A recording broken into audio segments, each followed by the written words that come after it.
Il a laissé sa marque à l'éducation puis à l'industrie-commerce avant de connaître une autre grande carrière après la politique.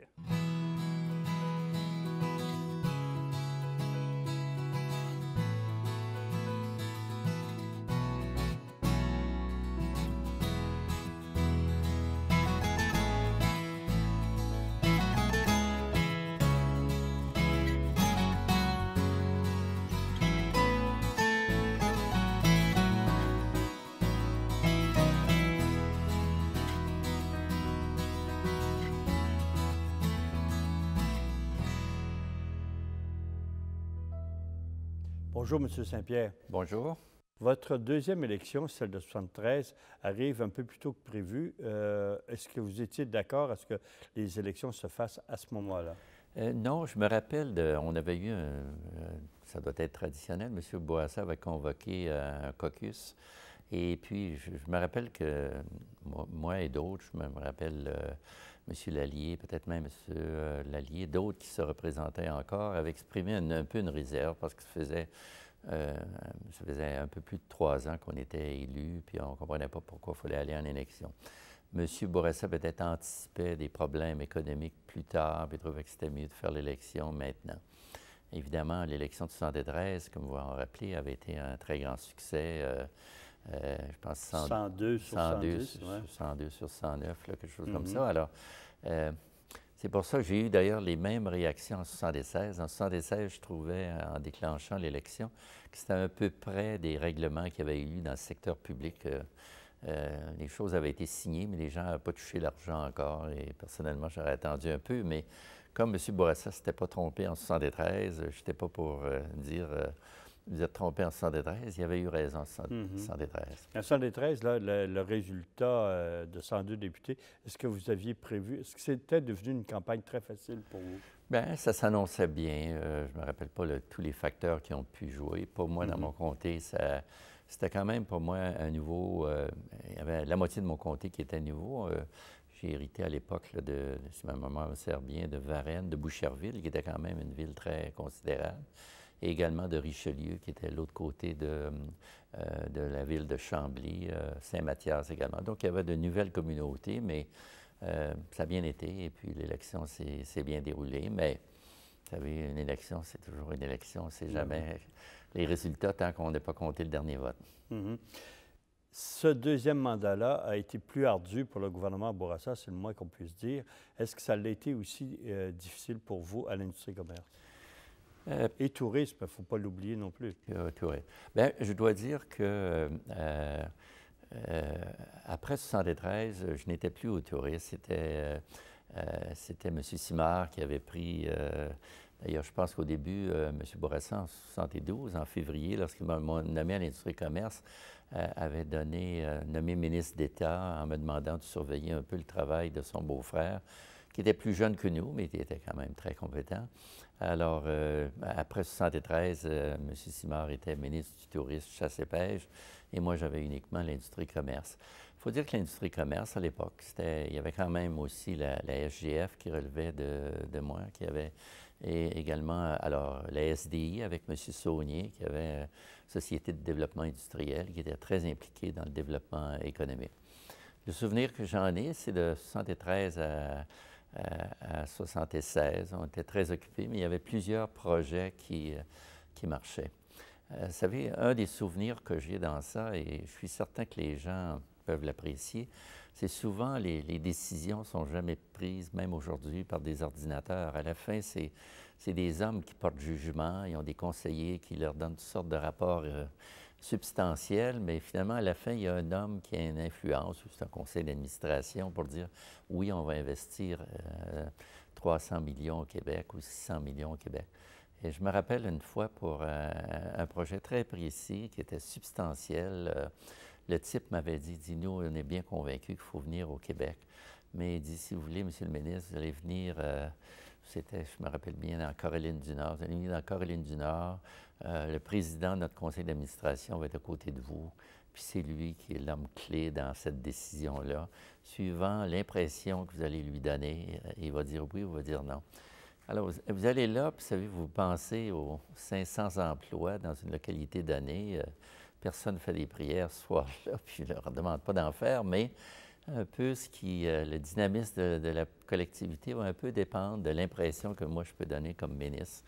Et donc, ça fait un certain poids sur les épaules. Je me rappelle cette fois-là en particulier, je nomme la compagnie Hercules, Hercule, là.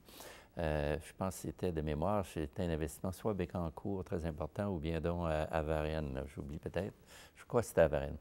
Mais je me rappelle un peu la pression d'être en Caroline du Nord dans un club de golf, puis là, le type vous pose des questions, qu'en est-il de ci, qu'en est-il de ça, puis ainsi de suite, puis vous répondez honnêtement, mais en même temps, vous tentez de faire une bonne impression. Et je sais que, heureusement, cette fois-là, le type m'a rappelé le lendemain, il m'a dit « Monsieur le ministre, vous avez fait une très bonne impression, puis le type est bien satisfait, puis il nous appuie entièrement dans notre démarche. » Et le projet s'est concrétisé. Le projet s'est concrétisé dans ce cas-là. Durant cette période-là aussi, parallèlement, dans le gouvernement Bourassa, il y a la décision de revoir le dossier linguistique, la loi 22, à l'époque, qui a fait beaucoup de turbulences. Quelle était votre position là-dedans? Bien, moi, j'étais favorable, en ce sens que, vous savez, il y a des choses, c'était changé, mais il faut bien dire que, non pas qu'on avait un lourd héritage, mais on avait un cheminement assez complexe au Québec. Vous savez, on peut voir les deux côtés de la médaille. Je vous dis ça, la loi 22, je pense, était nécessaire. Personnellement, j'appuyais mon collègue, le docteur Cloutier, qui en était celui qui l'a poussé. C'était aussi l'époque des préparatifs des Jeux olympiques. Industrie et commerce, est-ce que vous aviez un certain rôle? Pas tellement, en ce sens que toute l'affaire des Jeux olympiques, évidemment, c'était beaucoup la question du trésor. Il y avait... c'était la Ville de Montréal. La Ville de Montréal, bien sûr, mais je veux dire, du côté du gouvernement provincial, c'était plus, là, comment ça va coûter, qui va payer. Donc, le ministre des Finances avait beaucoup à voir à l'époque, mais l'industrie et commerce, je ne peux pas dire qu'on était tellement impliqués dans ça.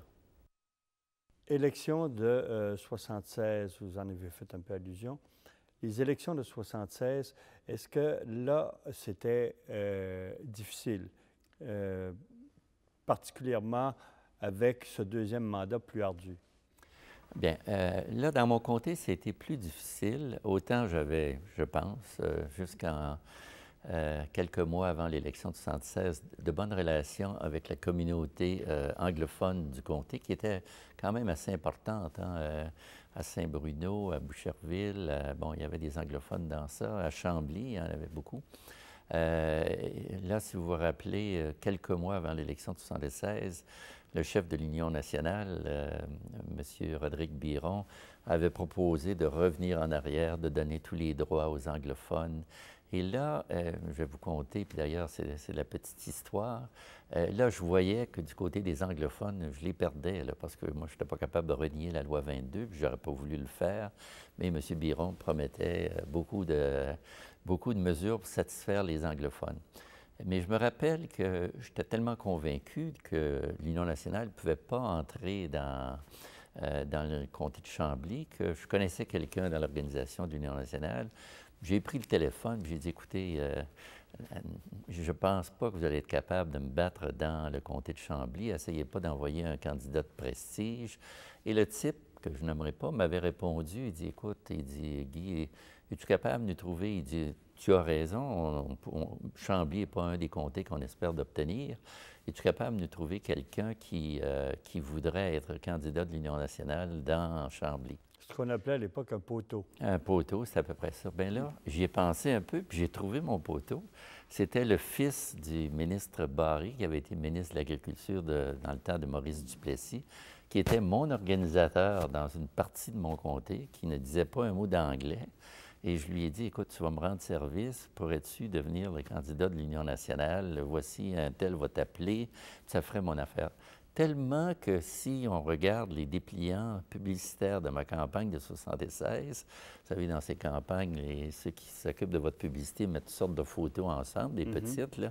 Quand on regarde, il n'y avait pas beaucoup de cultivateurs dans le comté de Chambly, mais il y en avait quelques-uns.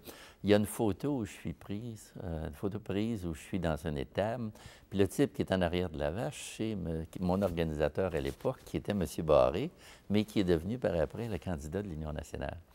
Quand on regarde les résultats du vote, je ne les ai pas là en mémoire, mais vous savez, l'Union nationale, en 1976, dans le comté de Chambly, son vote a passé de, j'oublie, à peu près 350 là, à l'élection de 1973, puis c'est devenu 5, 6, 7 000. C'était plus que la majorité qu'a obtenu M. Lazure en me battant comme représentant du Parti québécois. Alors, j'ai l'impression que 1976, c'est le vote anglophone qui a glissé beaucoup. Il faut dire aussi que des régions comme Sainte-Julie, même Saint-Bruno, il y avait de plus en plus peut-être de jeunes fonctionnaires là, qui ont pu faire pencher un petit peu la balance, mais je pense pas autant que le vote des anglophones. Est-ce que vous étiez inquiet, parce que vous avez toujours été fédéraliste et, je dirais, inconditionnel, est-ce que vous étiez inquiet de la montée des souverainistes à cette époque-là? Bien, à l'élection de 1976, si ma mémoire me sert bien, il y a eu le conflit des gens de l'air, qui, enfin, je le comprenais très bien, là, moi, mais que ces gens-là soient offusqués de ne pas être capables de communiquer en français au niveau de... mais c'est peut-être plus tard que tout ça est un peu survenu. Mes inquiétudes ont pu être formulées. À l'époque des référendums? À l'époque des référendums, plus qu'à l'époque de 1976. Je suis très franc avec vous, puis je dois être franc également avec ceux qui votaient pour moi en 1976. Là, quand j'ai vu que le Parti libéral était défait au niveau de la province et que moi, j'étais défait au niveau de mon comté, j'ai dû prendre 4 secondes pour dire merci, mon Dieu, parce que là, vous savez, à la blague, à l'époque, peut-être c'est plus vrai aujourd'hui, mais à la blague, à l'époque, on disait qu'au Québec, on sort de la politique par la défaite ou par la mort. Puis dans mon cas, j'étais encore en vie après l'élection de 1976, donc merci mon Dieu. Je suis sorti de la politique, puis je ne suis pas mort. Et puis d'ailleurs, vous savez, si j'aurais pas été capable de démissionner après, si j'avais été élu en 1976, peut-être ma carrière politique aurait été beaucoup plus longue. Là, si les gens donnent un mandat à M. Lazure, je ne suis pas pour l'usurper. D'ailleurs, par écrit, je lui ai souhaité bonne chance. Mais ça ne vous tentait pas de siéger dans l'opposition? Bien, si on m'avait donné un mandat, j'aurais relevé le défi, comme je l'ai fait dans d'autres cas dans mes différentes carrières. J'aurais donné le meilleur de moi-même pour être capable de relever ce défi-là, mais on ne me l'a pas donné, donc j'ai tenté de faire d'autres choses. Est-ce que dans les jours, les semaines qui ont suivi, vous dites, bon, bien, ça a été finalement une bonne chose, mais est-ce que vous vous êtes senti isolé? Là, certains ont dit, le téléphone ne sonne plus, on ne voit plus les gens autour de nous. Est-ce que ça a été votre cas? Oui, mais plus, bien, un petit peu, mais plus compte tenu de la technologie à cette époque-là. Vous savez, à cette époque-là, d'ailleurs, le lendemain de l'élection, je pense que c'est changé aujourd'hui, vous n'aviez plus de salaire. Puis à cette époque-là, c'était pas possible. Vous savez, il n'y avait pas de BlackBerry, mais il n'y avait pas d'ordinateur. Et puis, et vous ne pouviez pas laisser des messages au téléphone. Le téléphone sonnait, puis vous répondiez ou vous ne répondiez pas. Je me rappelle des fois, j'essayais de rejoindre quelqu'un en disant à la secrétaire, est-ce qu'il peut me rappeler? C'est Guy Saint-Pierre, l'ancien ministre, tatata. Le type ne me rappelait pas, puis là, je le rappelais 2 jours après, puis j'ai dit, tu ne m'as pas rappelé lundi, je t'ai appelé. Le type a dit, oui, j'ai rappelé vers 4h15. Puis là, j'ai réalisé moi-même, 4h15, j'étais allé chercher une pinte de lait chez le dépanneur, puis le téléphone a sonné à la maison, puis il n'y avait pas personne, puis on n'était pas capable de voir qui nous avait appelé. On se sent un petit peu isolé. Par contre, je dois dire moi-même qu'une influence que j'ai eue dans ce temps-là, c'est venu de Maurice Sauvé, qui était le mari de l'ancienne gouverneure générale du Canada, qui avait été ministre et député des Îles-de-la-Madeleine et ministre au gouvernement fédéral. Lui m'avait dit un très bon conseil. Il m'a dit après la défaite, là, il dit, ne te précipite pas pour prendre un emploi. Prends au moins 3 mois pour examiner toutes les choses qu'on t'offre. Prends pas la première chose qu'on t'offre parce que peut-être tu vas le regretter. Et je lève mon chapeau. La première offre que j'ai eue, les gens vont avoir de la misère à le croire, c'est le lendemain matin de l'élection. C'est Bernard Lamarre de Lavalin. À l'époque, je n'avais jamais aidé Lavalin. Même peut-être il y en a qui vont dire que dans l'affaire de la baie James, j'avais tenté d'aider SNC avec Jeannin et d'autres. C'est Bernard Lamarre qui m'a dit, écoute, peut-être que Guy, tu veux quitter le Québec pour quelques années. Moi, je pourrais t'offrir un poste où, je pense qu'il m'a parlé des Philippines, puis après ça, du Maroc. Puis dit merci bien, Bernard, tu es bien appréciable, mais je ne l'ai pas pris. J'ai eu d'autres propositions. Je pense qu'il y avait une compagnie que je nommerai pas, qui appartenait à une famille, puis la chicane était un peu prise. On voulait que je prenne la direction de cette entreprise-là. Mais c'était une petite entreprise. Et à la réflexion, je me suis dit, j'ai été habitué dans des grandes organisations, l'armée, ACRS, le gouvernement provincial, une petite entreprise de 200, peut-être 200 employés, peut-être, c'est pas ma corde forte, là, je risque de ne pas bien faire. En fait, curieusement, quelqu'un qui m'a appelé très vite après ça, et durant l'expo, je m'excuse, durant les Jeux olympiques de 1976, durant l'été, j'ai reçu, ma secrétaire m'a dit, le président de Labatt aimerait vous rencontrer. Ils ont beaucoup d'affaires au Québec, puis ils aimeraient ça vous rencontrer, le ministre de l'Industrie et du Commerce. Il faut se rappeler que Labatt n'était pas seulement dans la bière, mais était également des propriétaires de Catelli, était propriétaire de Siltes, Lactantia, était propriétaire des minoteries au Guelvé. Et puis, bon, je me rappelle que j'ai presque dit non parce que je sais pas, je voulais aux Jeux olympiques aller voir quelque chose puis, qui m'intéressait, là. Et puis, bon, comme le président de Laval, j'ai dit, écoute, c'est une entreprise qui fait beaucoup d'investissements ici, donc je vais le recevoir. Et c'était Peter Woodrington que j'ai reçu.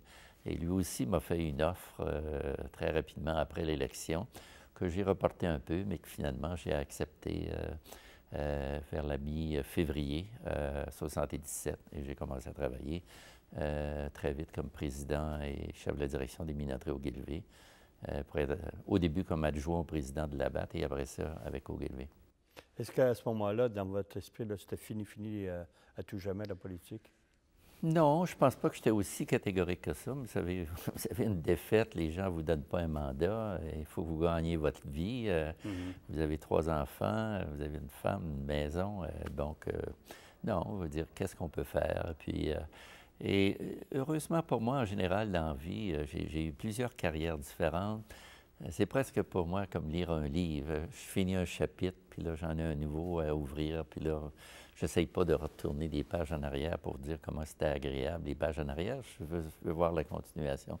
Alors, je me donne corps et âme dans la nouvelle tâche, puis j'essaye de faire de mon mieux. Puis, encore une fois, quand je cesse d'apprendre et quand je cesse d'aimer ça, en général, je cherche quelque chose ailleurs. Et si on fait une rétrospective là, à l'éducation, vous avez été combien de mois? Presque 2 ans? Tout près de 2 ans. Tout près de 2 ans. Qu'est-ce que vous retenez de ce dont vous êtes particulièrement fier? Écoutez, on pourrait parler, ce qu'on a dit peut-être la dernière fois, du nombre de MBA, de maîtrise en affaires qui ont augmenté, mais ce ne serait pas ça. Non, ce que j'ai aimé le plus, c'est le contact avec les gens. C'est avoir l'impression, secondé par d'excellents fonctionnaires, et secondé par d'autres, d'avoir amélioré la qualité de l'éducation pendant les 2 ans que j'étais là. Il y en avait qui l'avaient fait avant moi, puis il y en a qui allaient en faire après moi, mais pendant les 2 ans que j'étais là, j'ai essayé de donner le meilleur de moi-même. Non, à l'éducation, bon, je pourrais parler, rationaliser les commissions scolaires, mais non, c'est d'avoir donné le meilleur de moi-même. Puis, parce qu'il faut dire, c'est un point peut-être qu'on n'a pas abordé tantôt, il faut dire que ça doit être la même chose aujourd'hui. Au ministère, être ministre de l'Éducation, ça demande beaucoup. Parce que je me rappelle, dans une journée, vous avez premièrement des interlocuteurs qui sont très, très articulés. Vous savez, bon, vous rencontrez à 7h30 du matin votre chef de cabinet. Dans mon cas, c'était Florian Rompré. Un peu plus tard, vous rencontrez les sous-ministres. Bon, à 10h, vous avez M. Charbonneau, qui était président des syndicats, qui vient vous voir, puis qui est très articulé, puis vous avez à discuter avec lui. Sur l'heure du midi, les recteurs d'université veulent vous voir. Là aussi, c'est d'autres problèmes. À 3h, c'est, je sais pas moi, c'est les présidents des cégeps qui veulent vous voir. Ils ont d'autres. Alors, tout ça pour dire que ça doit être la même chose aujourd'hui, que pour le ministre de l'Éducation, c'est beaucoup de faire face à ces différentes personnes-là. Au tourisme, est-ce que vous avez eu le temps Non, j'ai réellement tenté de guider. Je me suis intéressé un peu, puis M. Bourassa m'avait demandé, bon, les budgets, mais à l'époque, j'étais nouveau à l'industrie-commerce, donc je donnais beaucoup de temps à l'industrie-commerce. J'en ai donné un peu au tourisme, mais il faut voir qu'au tourisme, j'ai été là à peu près 5-6 mois. Là où ça m'a aidé un peu, et peut-être que vous allez me permettre de ramener ça plutôt à mon comté, avant la politique, je me rappelle que, comme citoyen de Saint-Bruno, je trouvais que lorsque je me promenais dans le Québec, en Mauricie, en Gaspésie, en Lestrie, il y avait de très beaux parcs provinciaux qui étaient bien aménagés, puis tout ça, ma femme et moi et les enfants avons à l'occasion fréquenté. Mais alentour de l'île de Montréal, il n'y avait pas grand-chose. Il y avait le parc du Mont-Royal, il y avait quelques parcs le long du lac Saint-Louis, mais il n'y avait pas grand-chose. C'est ça, en 1975, donc. Je n'étais plus au tourisme, j'étais à l'industrie et commerce. Il y a quelqu'un d'Ottawa qui voulait faire un développement monstre sur le haut du Mont-Bruno. Il voulait acheter propriété qui était à vendre des pères, j'ai oublié, il y avait un collège là, puis c'était pas les pères trinitaires, c'était de l'autre côté de la montagne. Enfin, il voulait avoir quelque chose comme 2000 condos qui étaient pour être bâtis sur le haut de la montagne. Et je trouvais que ça n'avait aucun sens, puis j'avais d'ailleurs des électeurs qui me l'avaient dit. Mais comme je connaissais des gens un petit peu au tourisme, très vite, là, dans l'espace de 2 ou 3 semaines, j'ai réussi à convaincre d'ailleurs, avec l'appui de M. Bourassa, qui avait d'ailleurs un ou deux beaux-frères à Saint-Bruno. Donc, les beaux-frères ont dû agir dans mon sens également, mais très rapidement, on a conclu qu'il fallait empêcher ce développement immobilier sur le haut de la montagne de Saint-Bruno. Et c'est là que, très rapidement, il y a eu un ordre du Conseil des ministres là, pour acheter toutes les propriétés nécessaires et constituer ce qui est aujourd'hui le parc du Mont-Bruno.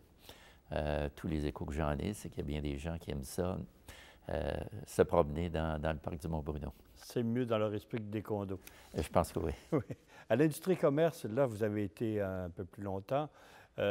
C'était une époque où il y avait beaucoup d'investissements. Est-ce qu'il y a des projets en particulier dont vous êtes... bon, moi, j'étais un bon artisan de ce projet-là. Vous savez, un projet en particulier, là, il ne m'en vient pas à l'esprit. Il y en avait tellement. À la maison, j'ai tellement de photographies que je posais avec une pelle non, il y en a eu plusieurs ici et là. Non, la satisfaction, là, c'est d'avoir quand même augmenté substantiellement pendant une période de temps les investissements privés et privés au Québec, dans le secteur manufacturier surtout. Bon, j'ai eu quelques batailles avec le gouvernement fédéral où je pense qu'on avait, exemple, je m'étais plaint un bout de temps, là, il y avait comme une concentration à Ottawa de tout ce qui était les centres de recherche. Tout était alentour d'Ottawa. Puis je pense qu'il y en a aujourd'hui à Boucherville. C'est pas parce que j'ai tiré sa corde pour les avoir à Boucherville, mais faire comprendre aux gens d'Ottawa qu'on avait des universités au Québec, puis on avait des gens que c'était plus difficile pour eux de venir travailler, s'expatrier à Ottawa, mais que s'il y avait des centres de recherche, alors je pense qu'il y en a 2 ou 3 là dans le moment qui sont un peu la suite de ça. Mais ma satisfaction, vous savez, c'est pas une chose, c'est d'avoir l'impression d'avoir travaillé en équipe avec des gens compétents et d'avoir livré la marchandise que mon supérieur à moi, Robert Bourassa, me demandait de livrer.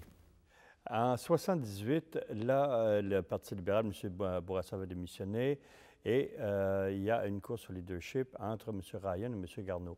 Vous avez été un de ceux qui avaient convaincu M. Ryan de venir en politique. Comment vous êtes pris? Parce qu'il avait dit non quelquefois. Hein? Oui. Et je me rappelle comme si c'était hier soir, là, on était entré chez lui sur l'avenue Saint-Joseph à Montréal. Puis, il me semble, en rentrant, sa femme était là, 2 ou 3 de ses enfants. Je sentais une espèce de calme, une sérénité dans la place.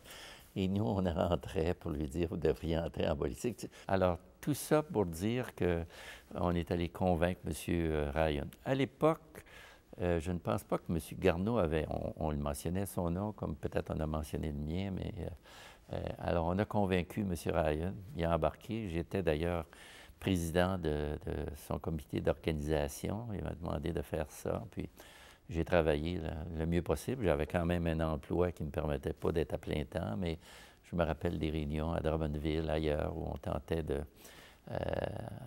d'amener les gens à supporter M. Ryan. Est-ce que ça vous a occasionné un froid indifférent avec M. Garneau à ce moment-là ou par la suite? Je pense, évidemment, je comprends que M.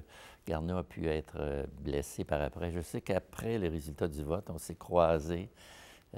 Bon, puis là, il n'était pas particulièrement chaud vis-à-vis de moi. Mais après ça, on s'est revus à plusieurs reprises. Je suis allé chez lui, je pense, au lac Memphremagog, quand M. Ignatieff a commencé à se présenter au niveau des libéraux fédéraux. Puis je rencontre M. Garneau, j'ai des relations plaisantes. Est-ce que vous avez été de ceux qui avaient, parce que M. Ryan a perdu l'élection en 81, et comme vous étiez près de lui, est-ce que vous lui avez conseillé à ce moment-là de quitter? Je pense que oui. Je n'ai pas aimé ça au départ, en le sens que je voyais que vous savez, M. Ryan était un homme extraordinaire. Un homme extraordinaire. Je me rappelle, vous savez, si le parti faisait quelque chose, celui qui pouvait écrire les meilleurs communiqués de presse, c'était M. Ryan. Il y avait toutes les nuances et subtilités. Sauf que l'heure ou l'heure et demie qu'il dépensait à écrire le communiqué de presse, il ne faisait pas d'autre chose. Et quand vous êtes chef de parti ou quand vous êtes président d'une entreprise, vous ne pouvez pas tout faire, même si vous êtes obligé de déléguer puis de faire confiance à d'autres. Puis, bon, vous pouvez revoir des choses, vous pouvez dire non, je ne suis pas tout à fait d'accord, changeons tel mot. Mais, et ça, M. Ryan avait peut-être, je ne sais pas si c'était à cause de sa formation au devoir, ou je suis certain qu'il n'y a pas personne qui lui présentait un projet pour un éditorial, c'est lui qui l'écrivait. Mais comme je sais, quelquefois, je dis à M. Ryan, vous savez, vous devriez, à le petit déjeuner un matin pendant que vous êtes à Québec, inviter un député puis discuter avec lui, qu'est-ce qu'il pense, qu'est-ce qu'il n'aime pas, qu'est-ce qu'il vous trouvez ou des gens. Mais M. Ryan n'était pas porté à faire ça, peut-être parce que lui trouvait qu'avec tel député, il n'apprendrait rien, puis donc lui, il était dans la mode d'apprendre. Donc, il y avait 4-5 députés qui aimaient jaser avec pour savoir comment on dirige, mais la vie n'est pas faite comme ça, c'est ça. Et je pense que, à la fin, j'ai dit à M. Ryan, vous savez, au lieu d'avoir une défaite, tout ça, vous avez rendu énormément de service au Québec, tant au devoir que comme chef du Parti libéral, comme député. Vous avez peut-être encore un avenir. Puis à la fin, on a vu que par après, d'ailleurs, lui-même est devenu ministre de l'Éducation sous M. Bourassa II. Et je pense que je lui ai, avec d'autres, conseillé qu'au lieu d'avoir une défaite humiliante par le parti, il était mieux de tirer sa révérence. Vous n'aviez pas l'impression d'avoir beaucoup de patrons en politique? Oui, ça doit être encore la même chose aujourd'hui. Ce qui me frappait en politique, vous savez, avant d'entrer en politique, vous avez toujours un patron. Vous savez, c'est un vice-président, c'est un président. Vous avez un patron, puis vous revoyez avec lui vos objectifs. Une fois par année, lui vous dit comment vous vous êtes comporté, puis il vous donne une augmentation de salaire ou des bonnets, n'importe quoi. Mais en politique, ce qui me frappait, moi, c'est que j'avais 4 ou 5 patrons. Pourquoi j'en avais 4 ou 5? Le leader du gouvernement en Chambre, lui, tout ce qui était important pour lui, c'est que je sois présent ensemble, que je fasse des discours importants pour aider le gouvernement. Le sous-ministre, lui, tout ce qui était important, c'est que je lui donne du temps, qu'on regarde ensemble des dossiers, qu'on prenne des décisions. Après ça, lui, ça lui faisait peu. Les gens dans mon comté, je les comprends un peu. Eux, ce qui était important, c'est la présence dans le comté. Si j'allais en Gaspésie ou au Saguenay pour pousser quelque chose, bien, eux, ça ne les aidait pas. Ils voulaient que je sois dans le comté. Alors, vous savez, vous faites le tour de tout ça, vous avez un peu l'impression que vous avez 4 ou 5 patrons en politique. Mais rien de particulier. Tous mes collègues à l'époque devaient sentir la même chose. Et aujourd'hui encore, ça doit être la même chose. Vous avez trouvé ça exigeant, la politique? Passionnant, mais j'ai aimé ça. Comme, je dois dire, j'ai aimé l'armée, j'ai aimé mon emploi chez John Labatt, comme j'ai aimé par après mon emploi chez SNC-Lavalin. Malheureusement, il arrive un moment où vous avez 71 ans, 72 ans, puis on ne vous demande pas de vivre de mémoire, mais on vous demande d'aimer d'autres choses, puis j'essaye encore aujourd'hui d'aimer d'autres choses. Intéressant. Je vous remercie beaucoup, M. Saint-Pierre. Ça fait un plaisir pour moi.